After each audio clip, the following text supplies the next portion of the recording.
Hello, everybody. Thank you for joining us and spending some of your time.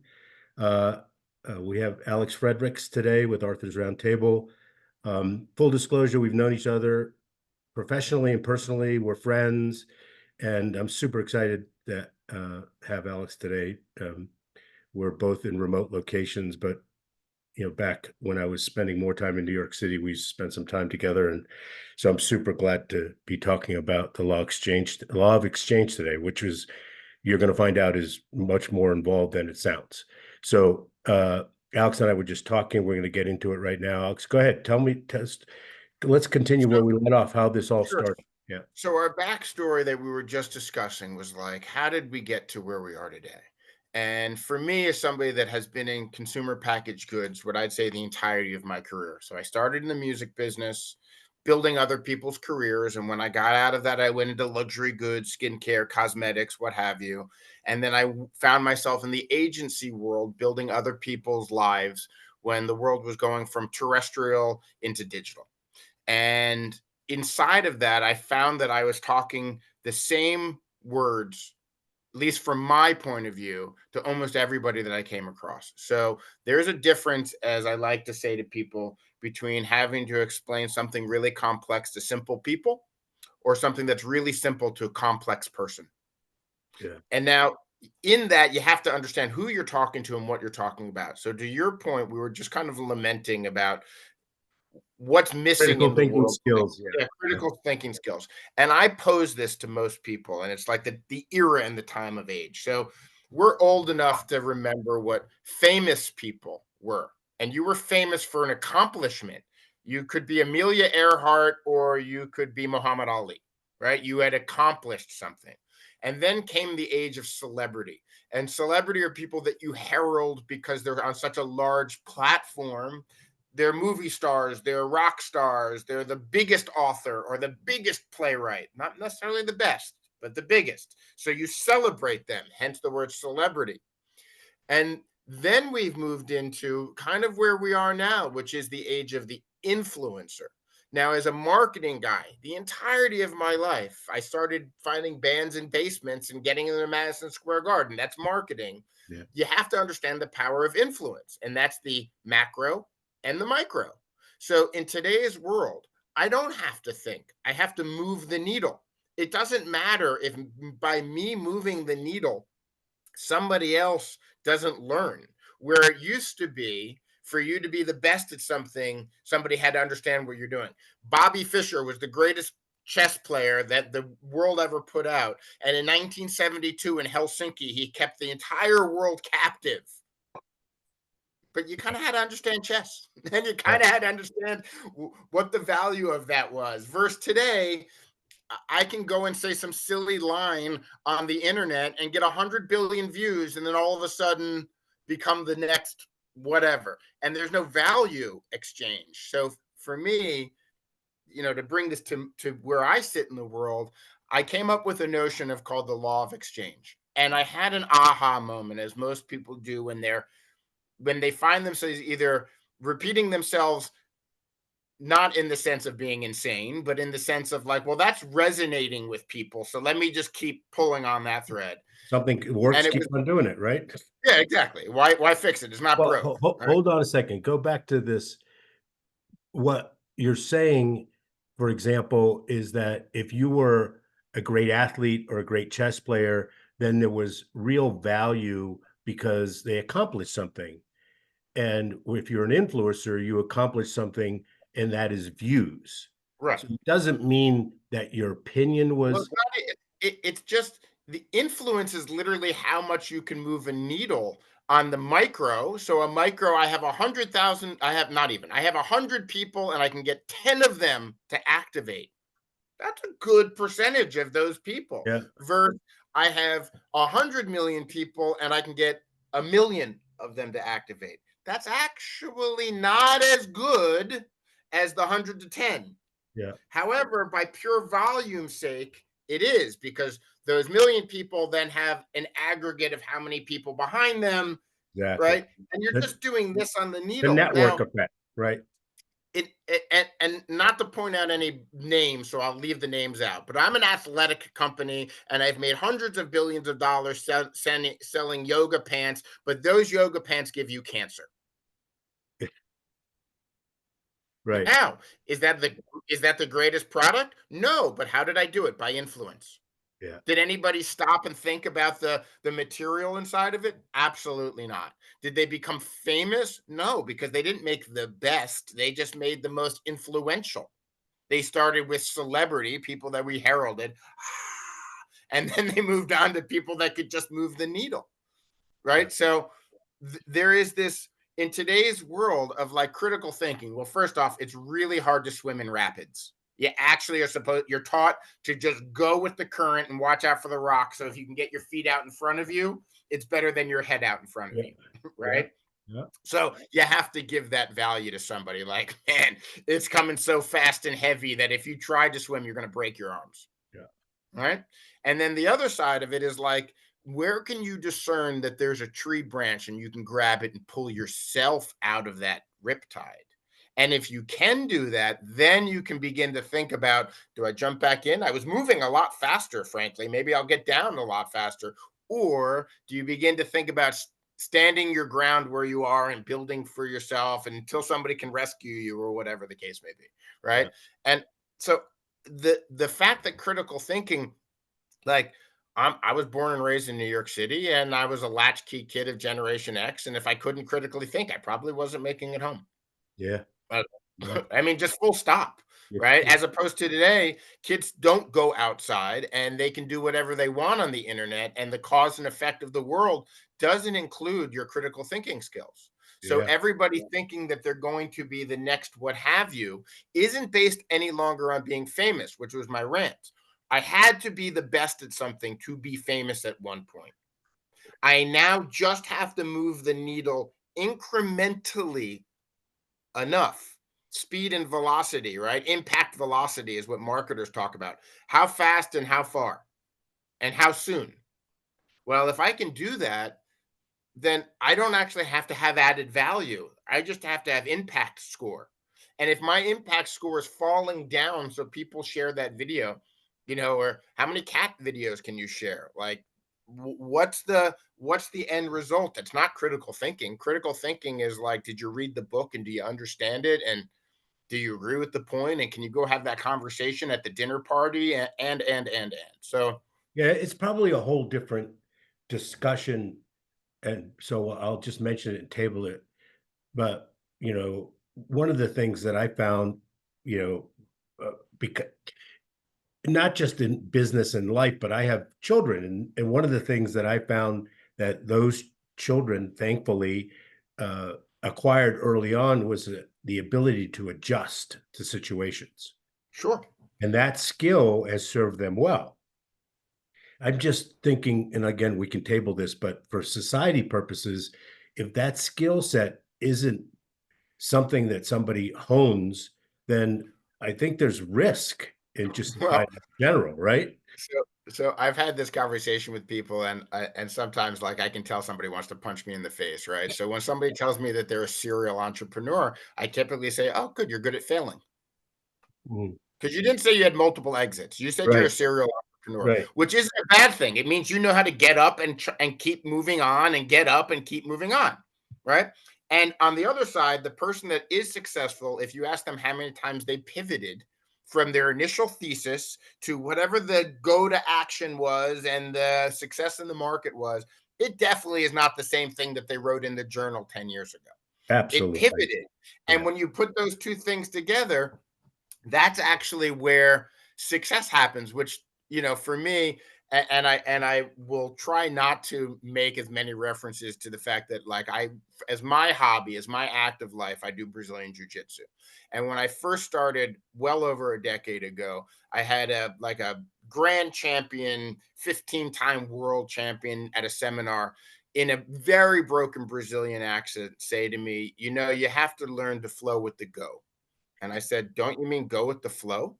And he said, "No. Well, first off, I speak 5 languages, so I actually know what I'm saying, even though it might be broken English.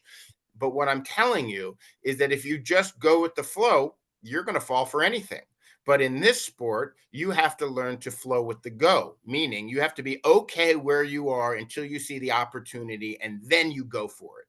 And in the world, in business, in opportunity, like that really is more important than just being the anybody, everybody that's running down the street because that's what was happening. But that's hard to do, particularly when like I failed a lot. I'm happy to. I have scars that I own. I love them. I can tell you exactly where I got them.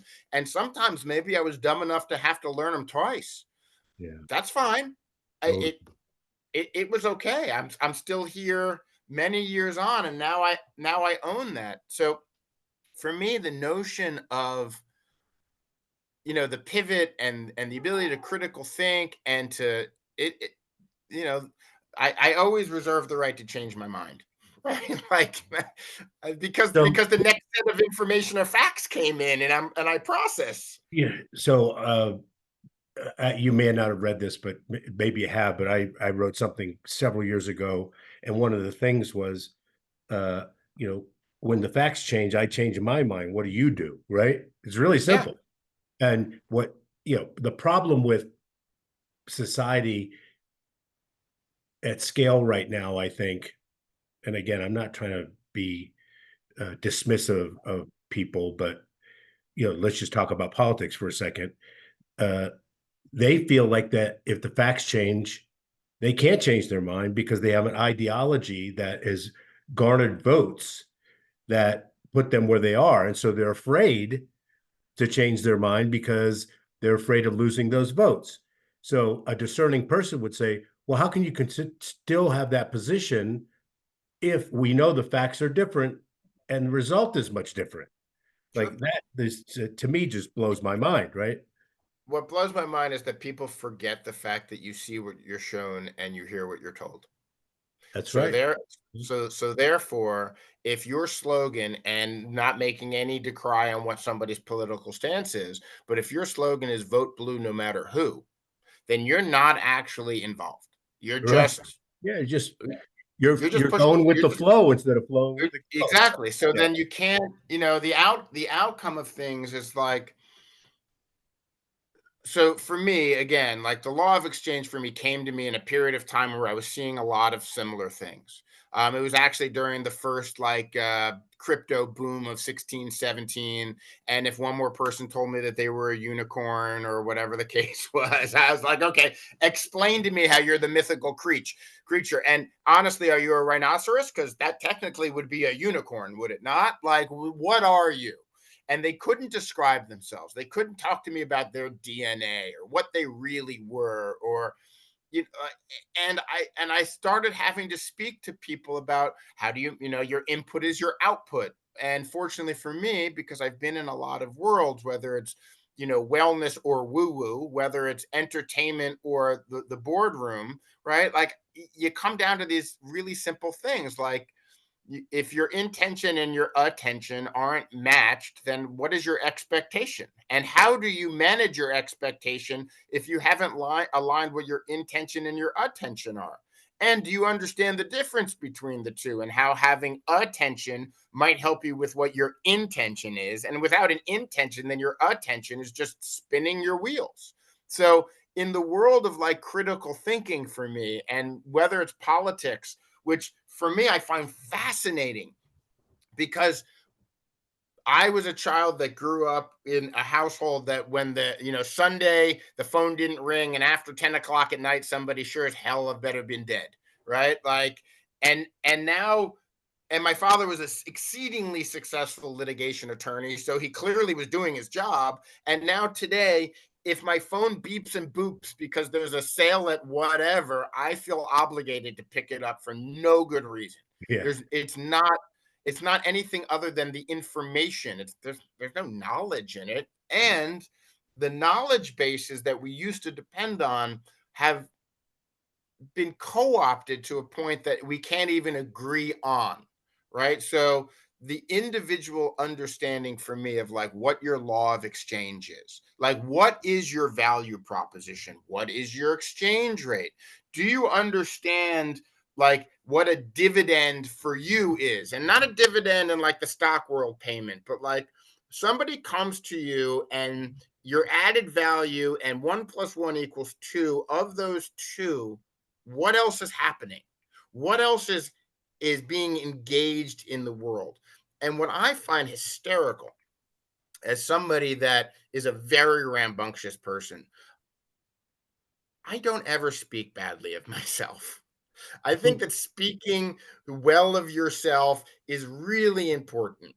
Now, don't get me wrong. We can all be a little bit silly, and self-deprecation is a great form of humor, but the reality of it is that when you go out into the world and you are taking in all of this information at the speed of light legitimately.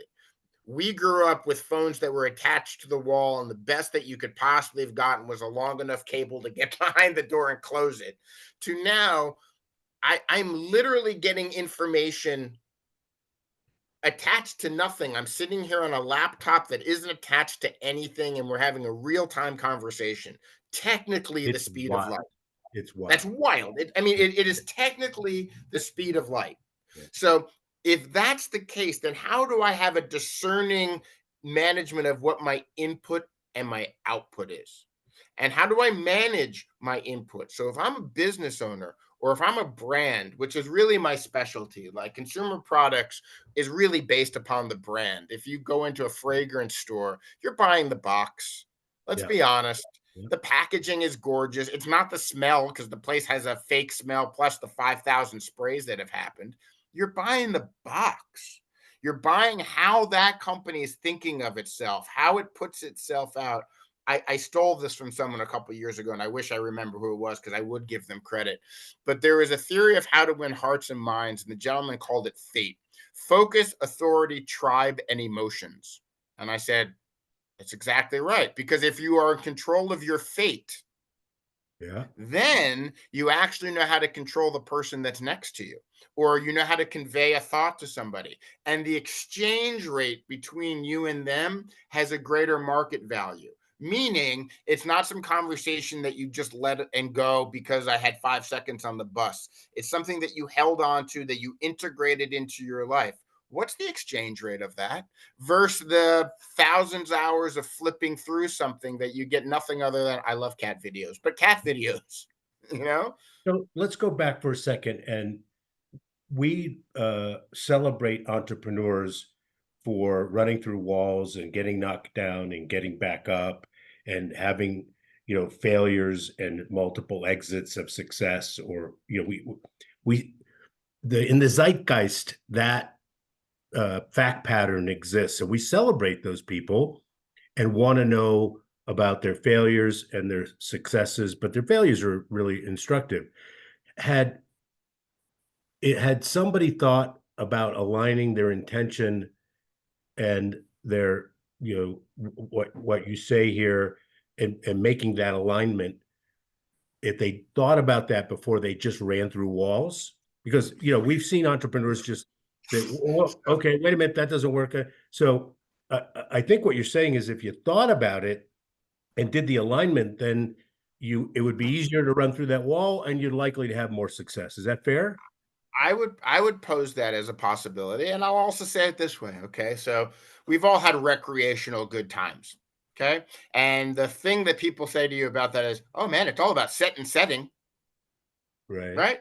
So I'm going to go out of my mind on something on a particular evening because I have the time, the aptitude, and the ability to. So what am I going to do? I'm going to take the set and setting. Therefore, the outcome is probably a little bit better than like if I was in like the 42nd Street subway.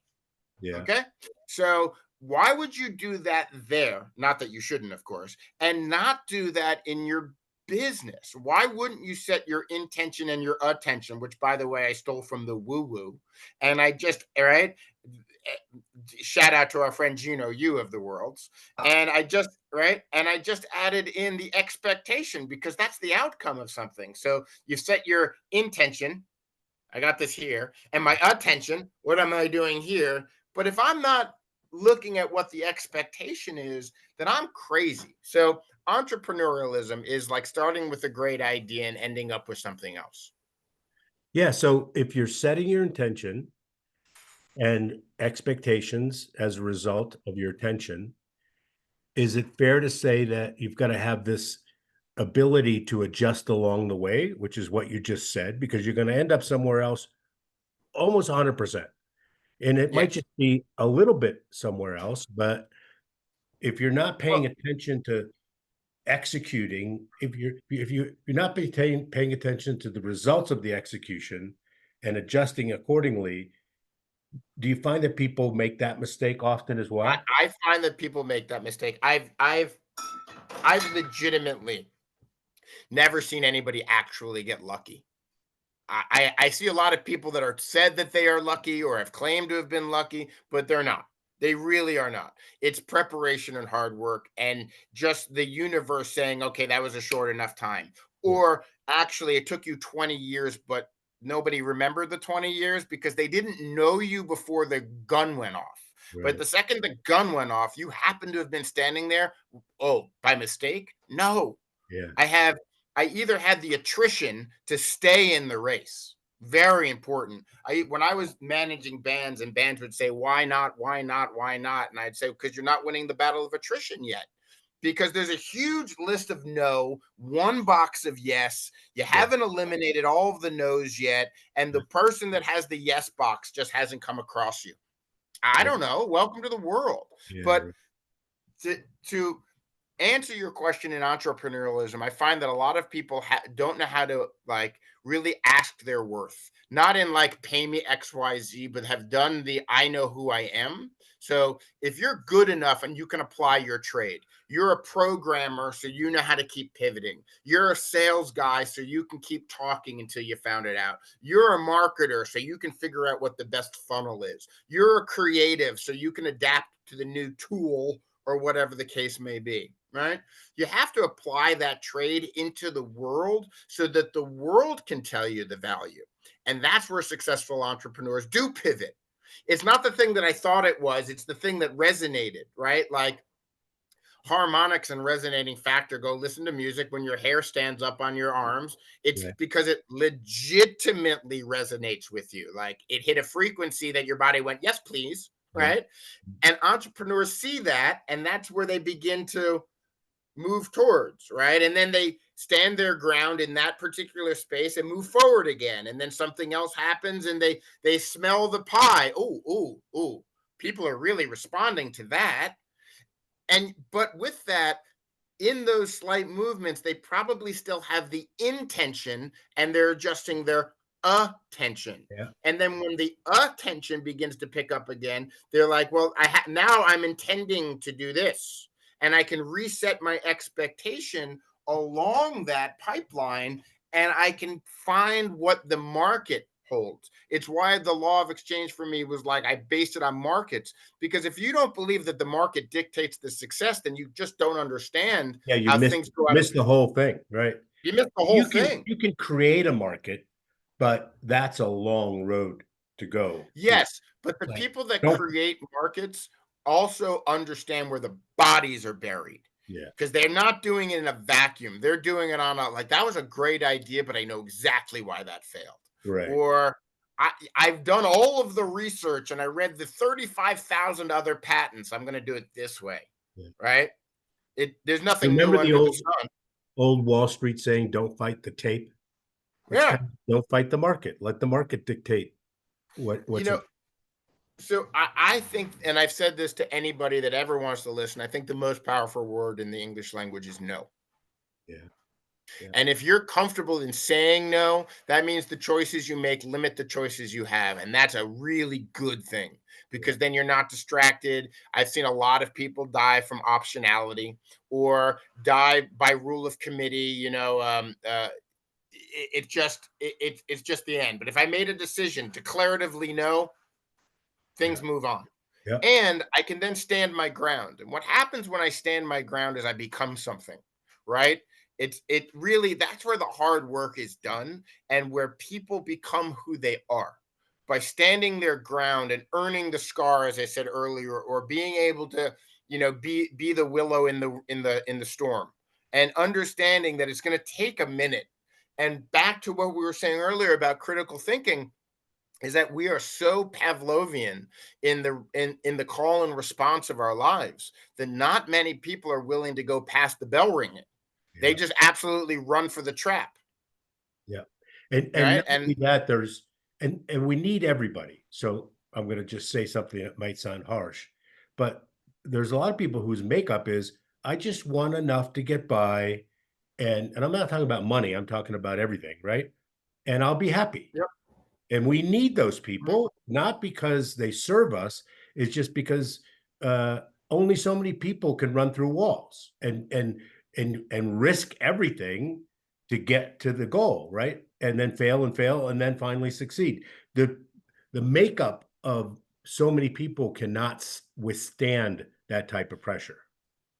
Most of my life, people have said to me, "Well, most people would have," and my answer has always been, "Well, I'm not most people." Yeah, right. Now, with that said, and I have to say, I've taken a bunch of risks. I've been metaphorically thrown out of windows, run over, left for dead, left on the trail, not fed at night, no sleeping bag. I've slept on the floor of my offices. I've done the things that most people aren't willing to do. Does that make me different? Sure. Better? No. It's just the uniqueness of me understanding my experience on this earth is singular. And with inside of that, this is what my mind's eye says that I want to do. Now, I always lead with kindness. I always lead with an open hand, because the other side of that's a very simple option. I can be not kind and I can close my fist.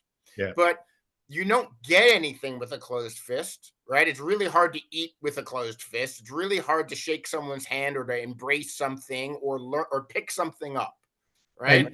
And listen, we've talked about this before, but loving kindness is kind of what it's all about. Not kind of, but it is, right? Yep, And so, and the cost associated with being kind is free, zero. It's totally free. free. Yeah. So why I've would? actually Yeah. I've learned the best things by being kind, genuinely. And that's no platitude to woo, woo, woo. It's Yeah. the truth. So, again, I grew up in New York City in the 80s, and I used to be able to go out at night. And at 3 o'clock in the morning, when you'd leave the club, you'd go to a diner, and there'd be whatever, Salvador Dali over here Yeah. and a homeless man over there, and we were all talking about the New York Times crossword or what just played on Letterman the other night. Right. And the homeless guy couldn't buy his burger, so we would buy the burger, Yeah. and he'd give you the piece of advice that you'd go, "Wow, I'm never forgetting that one." Right? Yeah. The value in that has always superseded me being closed off to what have you, Yeah. Being a because dick. Yeah. one Yeah. of the things that I don't think that people genuinely develop for themselves, and it's something that I think is really important, is what they're passionate about. And when they aren't passionate about something, they get scared to make it their livelihood. But if you found anybody that's truly happy in their work, maybe not their life, in their work, it's because they're passionate about what they're doing. So, one of the notions about being kind is that people give you information. They invite you into things that you may not have been invited into. I've had the great fortune of traveling the world and being in rooms that I couldn't technically afford to be in and meet people just because of the person I was standing next to.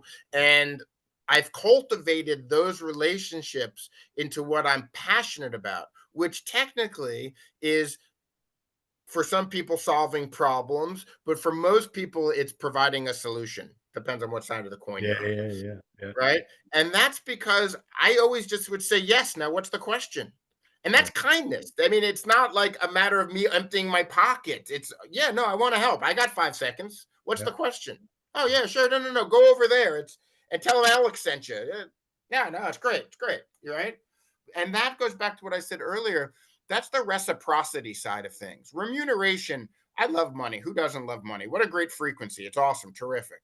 But Yeah. reciprocity is equally as interesting to me, right? Like when you plug something into a dead outlet, what'd you get out of it? Nothing.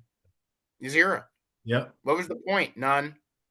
Yeah. There's a certain vibration to having something work as a result of you're doing something really kind and simple. There's no question about it. What about uh, how does one? Let me just make a comment first. I found that people want an instruction manual, Yes. and they the open-mindedness of that is really refreshing because entrepreneurs, for example, would say, okay, I want to learn from other entrepreneurs what they did wrong, but can you help me construct this thing? So how does one go through the steps of creating the actually executing on the law exchange, like aligning your intention with your attention and then with the outcome? Is have So you got have you we there are a haven't even couple talked ways. about this, but do you have a product? Like, you put somebody through a process? What's interesting is that I do have a product. It's called the Portfolio of Me.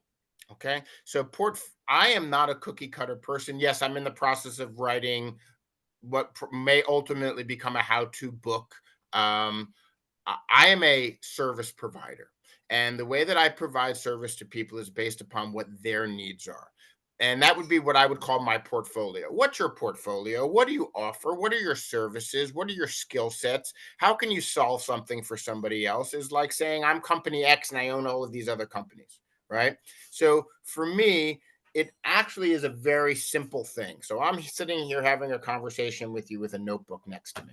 And on my screen up onto the left here are a bunch of notes that I've written down because the actual action of making something tactile makes it real. So all of the noise in your head that you might think you're thinking doesn't exist until you've written it down. And when you've written it Absolutely down, true. regardless of how sloppy, I have doctor handwriting. You know what I mean? Regardless of how sloppy it is, the action of taking what is really just a radio wave, the thoughts in your head, and making it into something physical, which is your hand moving, is the first step. That is actually what an intention is based on. So for me, the world that we live in is very interesting because it uses great ideas in the stupidest of places so that you don't ever scratch the surface. So the notion of memes that we all trade actively is the beginning in classical Greek of thought. So the meme is the thing in the back of your head that begins to form the notion that becomes the idea, right? Which Mm. is why I can just send you a stupid picture and you And kind you of get it. understand what Yeah, I'm talking you about. get it. Yeah, yeah. Right, you get it because it was the beginning of the thought. So what if you took that and then put it into action? So for me, I have a couple things that I talk to folks about, like having a practice, finding your discipline, being accountable, listen before you speak, feel before you react, release before you explode. Big Yeah, one for me. Big one for me. And funny enough, I think it's really important that people laugh, as yeah, yeah. trite as that might sound. There's If real you wisdom in can't, all that. Yeah, for right, sure. if you can't find something that is bumping up against the ha ha button in you, Yeah, even if it's sarcasm, I'll take sarcasm as a laugh, then like you're doing something wrong. And then from there, for me, the notion of a law of exchange, and I've been working on this for a while. So, yes, on LinkedIn, I've published, I don't know, 20 articles on it because for me, I'm woodshedding it like anybody should in what their practice is in the world. It's why I use practice as opposed to like hobby or whatever. So, like if you practice yoga, if you yoga, it's the practice same thing. It's a jujitsu, practice. Yeah, it's a practice because to gotta be honest with you, I started jujitsu 11 years ago. I was younger, but I'm better at it now. But my body moved better than it did then than it does now. But my brain works better now than it yeah, did then. Right. So like it's this flow of things. It's a flow state. And that is where ideas come in. So if you have a practice, go practice playing tennis as opposed to playing hardcore games. Hardcore games are fun, but a practice allows you to get out of yourself and and at that moment where you know you've hit a good ball, I promise your every synapse is firing, and that's where the answer is for other things, right? So I it's so I true. I I as a person that in 2018 walked out of running an advertising agency. Just to be perfectly frank, I didn't like my clients.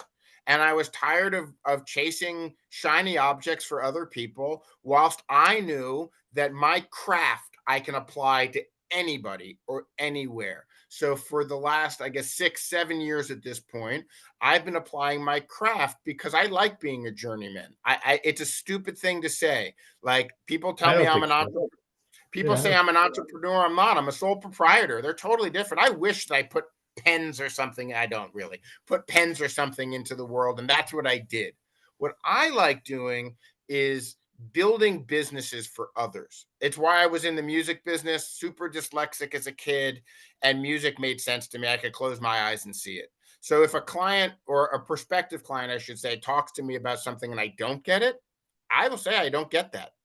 If they say something and all of those factors, bing, bing, bing, bing, bing, I know how to help you.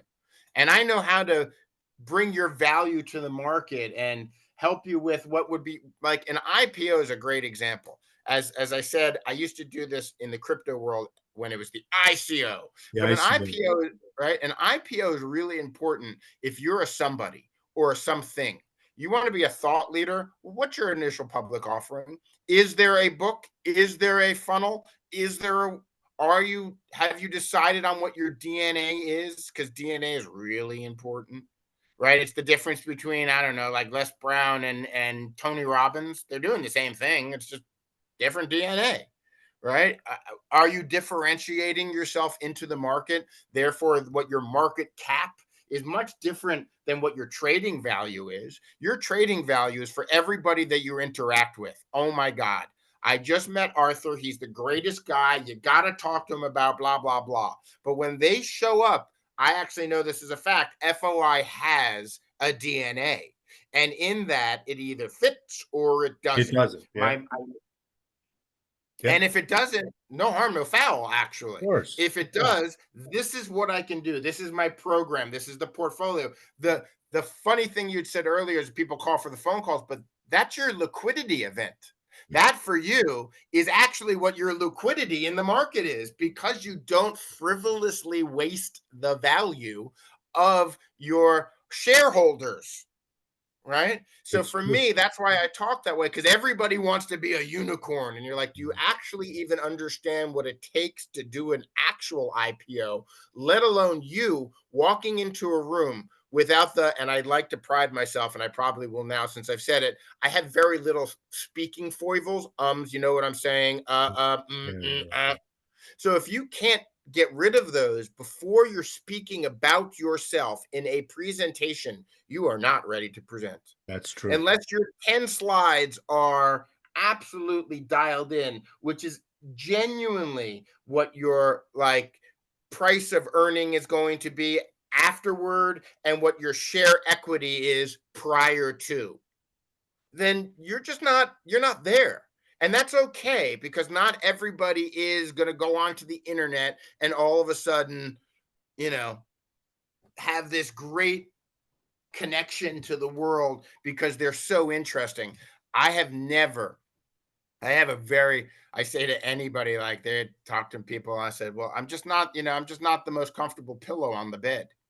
Yeah, Like I'm just not the softest, most squeezable guy, but I'm still on the bed. I give you a lot of support. You can lean up against me. I got you. yeah, Right. I'm not sure I agree with that, but I get your point. Well, we know each other. So Yeah, but we know, yeah, but we know each other. um, do you do you think, and I want to morph this into like the the expectation that the massive amount of social media activity still is a leverage point to get your branding in place. 100%. Yeah, But you better understand who the audience is, what the right platform is, because content is the water in the river. If it's not yours, it's somebody else's. So if you're not prepared to be like legitimately like the water factory, then don't get in the game. There is a there is a consistency that needs to happen for you to get volume. And you can't get that volume without actual molecules sticking together. So there is a strategy. So I am not of the TikTok space, me, Alex, not mindset. So I don't participate there. It's just not for me. That's not my audience. However, I have clients that I have built out super robust TikTok strategies for because that is their Their audience. audience, yeah. And and and LinkedIn or definitively Facebook is not. So Right. it's okay if you're not everywhere and everything to everybody. Matter of fact, if you are and you do it poorly, you get rid of the most important thing in being new at anything, which is word of mouth.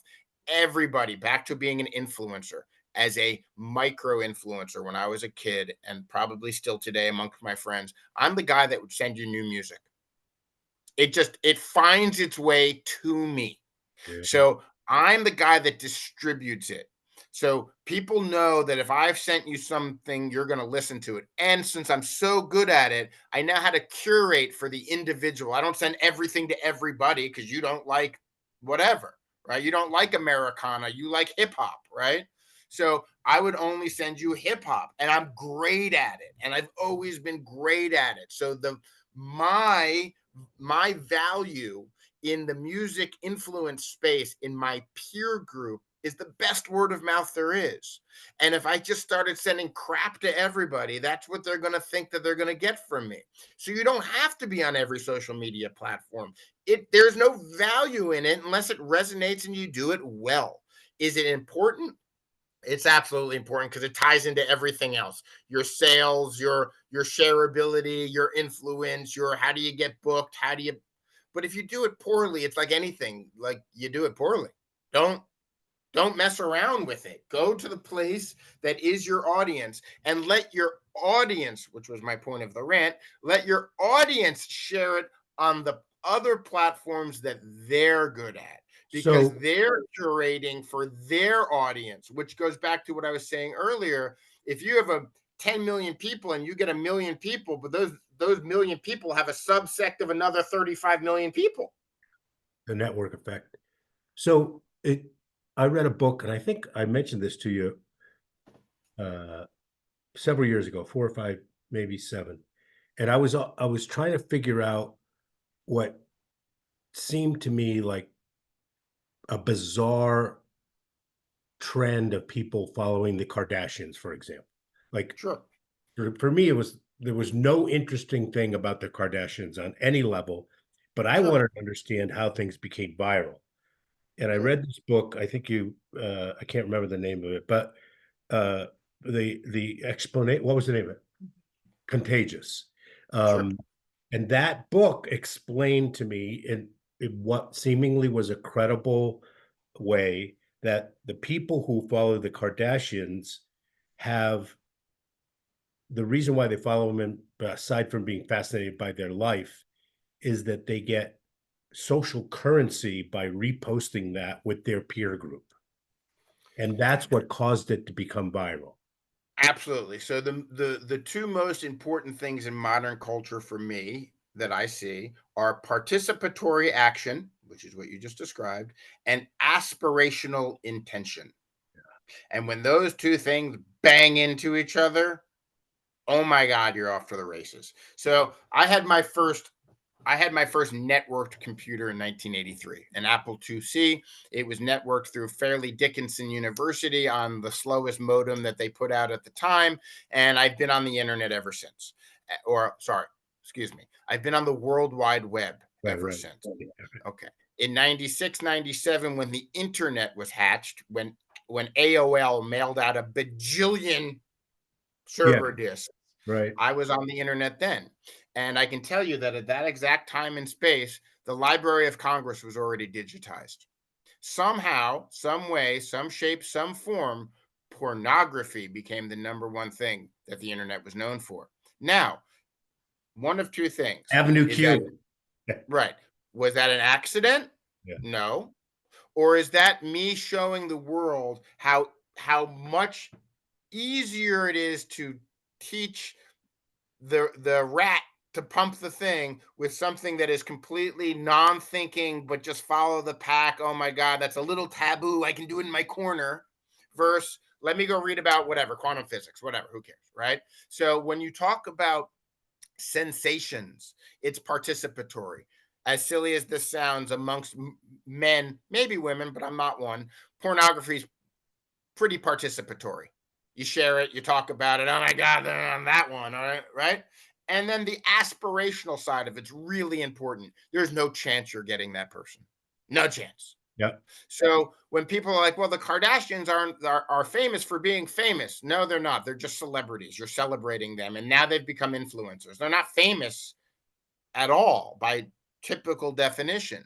But what they are master influencers. So a couple years ago, they became famous for doing the Brazilian butt lifts, and they all had Yeah, like, yeah, yeah. okay, and now they're the Him. spokespeople Yeah.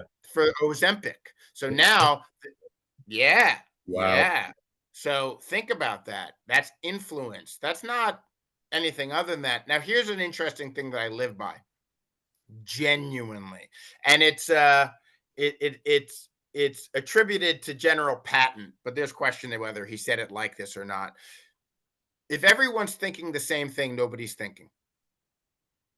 And that's actually back to our critical thinking conversation that started this all Exactly. off. Yeah. If I can get or politics that we were talking about, or any of these things that aren't differentiators, if I can get everybody thinking the same thing, nobody's going to have a thought.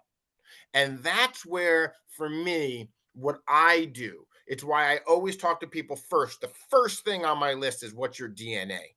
If you don't have it, you don't exist. We're all made of the exact same material. Seriously, all of us, everybody on this earth. But the way that that daisy chain was put together is what made you unique.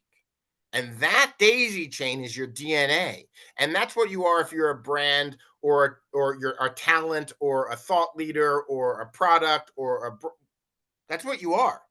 And in understanding that, you can then move into the space of influencing your audience. I have no problem with influence. I just think that it's important that people understand the value of it. It doesn't have to be a good thing. Like I like watching stories about serial killers. Why? Because I find them fascinating. However, if I looked at my YouTube now, that's actually what it recommends to me. So I kind of sometimes scratch my head like, is it me? Yeah. And now do people think it, because it's what my influence has done to the algorithm, and then the algorithm is now helping my influence, right? Like, and So it's a tough one. it totally makes sense. And I want to ask you, being that the ability to do lookalike type people and Facebook and the whole funnel marketing thing, discover a profile that aligns with whatever you're selling, and then pour the advertising dollars on that fire. It's kind of uh, nefarious in some way. Uh, some people think. What do you think about that? Like you can Well, actually influence here's and the thing. trigger people and fear and all that, right? For my sophomore year of college, the pocket money that I needed to make, I was fortunate enough that my family paid for the education, and that was it. I had everything else was out of me. So for the summer between my freshman and my sophomore year, I sold knockoff fragrances. Okay, so not Gucci but Goosey, stuff like that. Not Tom Ford but Tom Ford, stuff like that, right? And at the time, my father's mother was still alive. And so I actually lived in the nursing homes in North Bergen County, New Jersey, and just pretended to be people's grandsons. Sorry to say. And I outsold everybody because I just knew how to do it. Is it wrong? I don't know. Did I sell a lot of knockoff Chanel number 36 as opposed to five? Yeah, maybe. Who am I to You didn't say? hurt anybody. You did what you had to do. Okay. Look, there's a So category of doing what you have to do, right? right. So there's that. And now Yeah. let me say I have a bunch of advisory stuff that I do for a family office that we're looking at AI companies. Okay. because it is the future. I'm sorry. I didn't build Pandora's box, let alone open it up. But it is the future. So, as I believe in all things, it's a tool. You either know how to use it or it's going to cut your fingers off. I was in the recording business for years and years and years. And between the time of 1997 to 2002, when I owned a recording studio, I had to rebuild it seriously 6 times because I started with 2-inch tape, and then 2-inch tape became DAT and became ADAT, became Cubase, became. And at the time, there's people saying, "Oh, it's going to destroy the musician." Absolutely not. I still have friends that are professional cello players. It's how you use the tool. Now, if somebody goes to a digital platform like this and you're looking for authenticity, I might suggest you walk outside, take off your shoes, and feel what real grass is. If Exactly. you're living through a VR world, you need to understand the volume of content that needs to be made, delivered, hosted, and perpetually updated for that to have any rhyme or reason of feel for you. It's the thing that I love about music is because I can build you a million virtual worlds, but without sound, you'll never buy it ever. It just won't work. So, yeah, do I think that some of it's nefarious? Absolutely. Because I also know that I've had a million emails from my uncle's the Iraqi oil minister, and I can make Nigeria, et cetera, et cetera. Yeah. I get texts every day that just go, "Hello, who are you?" "Oh, I'm I, Ellen." "I don't I know get them. Ellen." I get them "Oh, on I'm looking WhatsApp. for somebody else." I You get I know? get the ones that say, "Are you open to go shopping tomorrow?" Right, Right. exactly. You know what I mean? So, Yeah. like, Not really. who are you buying? You know what Yeah, I mean? right. So, like, on some level, y buyer beware. Yeah. Now, the problem is, and again, when we come out of I was born with my feet on the ground, and then I had the opportunity to find myself into the digital age. So I've been I I got a fake ID on 42nd Street when I was a teenager after the third try because I got hustled twice. You're like, yeah, I get it, but the the outcome was the lesson. And the problem in today is that I don't think the lessons are being taught. There has to be a bit of like, don't eat that, it's poisonous. Let me try it. Told you.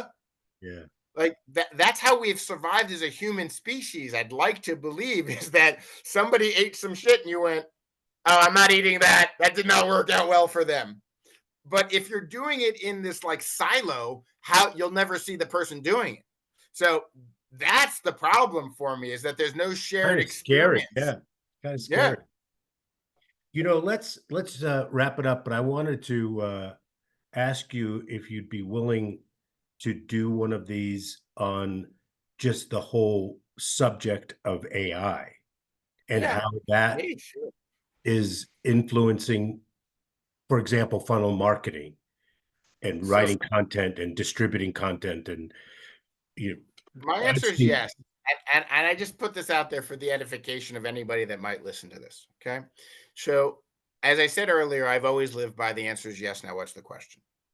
The only way that you experience or learn. So when I got out of the music business and went into consumer packaged goods and then got out of that and I was fortunate enough to be the CMO of the first MP3 server to the Middle East and welcome to Arab Spring and I made it back to New York City and I was running an agency. This is where you and I met actually through my dear buddy Adam Krim. I had a very fortunate experience of people coming to me and saying, "I want to raise capital. I want to XYZ. I need to be the next unicorn." And I would have to delve down into it and figure out what was feasible or not, and then figure out how to bring them into family office or venture or no, no, your friends and family, go ask your parents. And this is how you ask them for it because this is the return on their investment or your internal rate of return, probably if it's the family member. Like, I'll be off your couch. yeah, Um, and that for me, I'd like to think I did well enough that my phone started ringing the other way, where meaning like the corporations and the family office and the larger organizations would call me and say, "We have this puzzle, and I kind of had to have a photo. Could you put it together?" And I would say, "Sure." Matter of fact, I'm really good at shapes and I know how to put things together. And I have a bunch of people that might be able to help me if they fit in. If they don't, I can do it myself. No big deal. And now, years later, and as somebody that's always been inquisitive and always wants to know the next thing, I am still 19 years of age inside. Me It's too. why I don't mind having like a bald head and a white beard, because inside I don't look at the mirror. So inside there's still this rambunctious kid just ready to go.